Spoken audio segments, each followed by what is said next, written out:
The American Petroleum Institute has launched a seven-figure ad campaign that's $1 million plus. They want Congress to update permitting rules. Watch this. I have repeatedly called for more energy independence for America.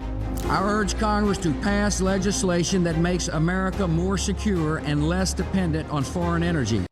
Okay, the CEO of the, nice ad there, sir. The CEO of the American Petroleum Institute is Mike Sommers, who joins us now. I thought the administration had already pledged to speed up the permitting process. What more do you want?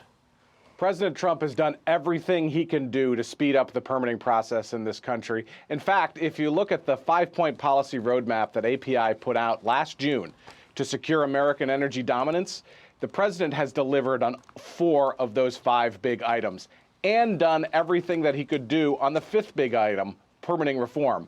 What we need to happen now is for Congress to act, because the president can only do so much stuff at the administrative level. We need Congress to step up and meet the president's challenge so that we can actually build things in this country again. But specifically, what do you want Congress to do?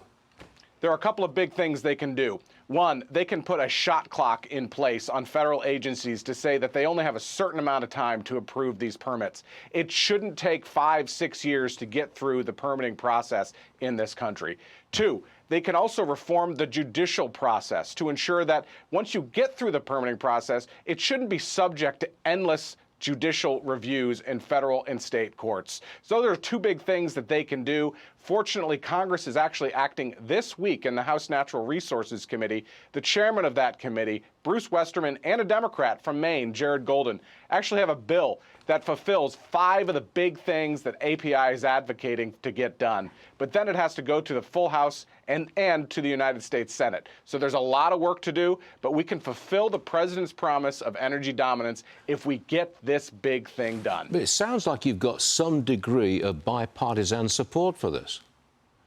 There's actually broad bipartisan support for this. Unfortunately, partisanship keeps getting in the way. We have to get this done. For the better part of a decade, we've been talking about permitting reform and getting it done. This means lower prices for American consumers almost immediately. We have to get this done, particularly if we're going to win the race with China when it comes to artificial intelligence. A question on another subject. Do Europe's climate rules hurt American businesses, and if so, how? They absolutely do. There is a new rule that Europe has proposed, the Corporate Sustainability Due Diligence Directive. We need to get our trade negotiators to focus on this to ensure that the United States is competitive, not just here in our country, but competitive abroad as well. What this directive essentially says that if you're not in compliance with this European directive, they would put in place fines for your worldwide income.